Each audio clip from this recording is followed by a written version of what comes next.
Twin Sisters Digital Media presents The Night the Toys Came Alive, written by Cass Hollander, illustrated by Nan Pollard. This is the story of an amazing thing that happened in a place called Pleasantville.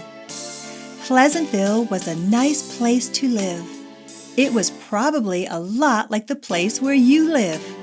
But there was one thing about Pleasantville that made it very different. The people in Pleasantville never talked to each other. The mothers and fathers always went around 2 by 2. They never talked to other mothers and fathers. It wasn't because they were mean. It was just the way it was. The children in Pleasantville always played at their own houses. They never played with the children in other houses. It wasn't because they were mean either. It was just the way it was. The people of Pleasantville kept to themselves, and that was just fine with everyone. Everyone except the toys.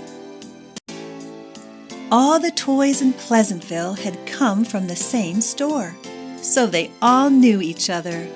They had been friends at the toy store, but after people bought them, they didn't get to see each other anymore. Because the children in Pleasantville always played at their own houses, the toys had to play at their own houses too. And that was very sad for the toys. Toys enjoy each other's company, you know. It was especially sad for the 2 young bears. They had been at the toy store together and had become very good friends. They had hoped that someone would buy them both, but that didn't happen.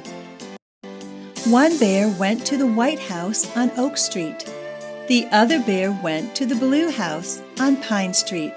They couldn't see each other anymore. One night, the bear that lived in the White House was sitting by the window. He'd been left there when the children went to bed. It was late, and everyone in Pleasantville was asleep. The little bear was sad. He missed being taken to bed. He missed his friend who lived on Pine Street. He was so sad that a big tear rolled down his cheek. And when it did, an amazing thing happened. The sad little teddy bear came to life, and his friend in the Blue House on Pine Street came to life too. In fact, every toy in Pleasantville came to life. And when the toys realized they were alive and could move about on their own, they all raced out of their houses to find their friends.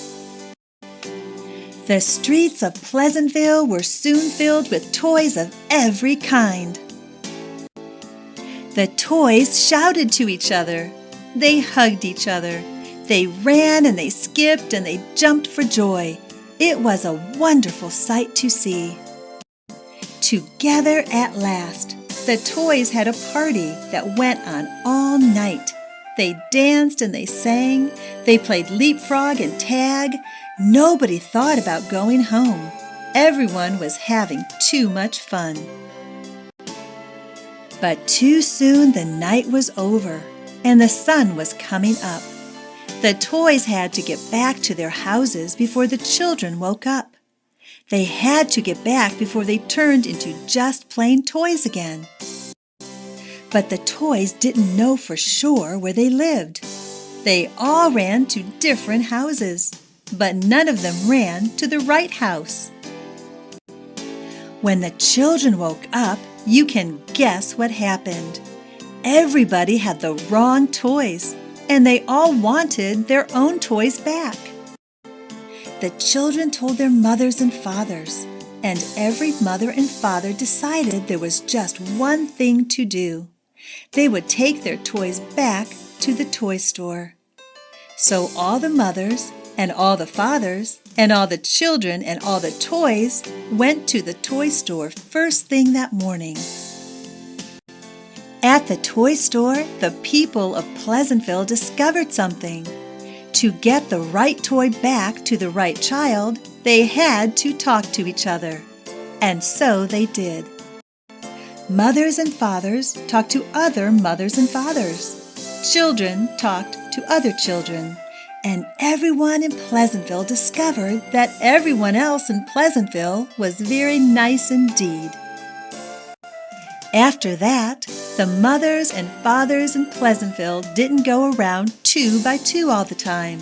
Sometimes they went around in 4s or 6s or even in 8s. And the children in Pleasantville didn't always play in their own houses. They mostly played at each other's houses, and they brought their toys with them.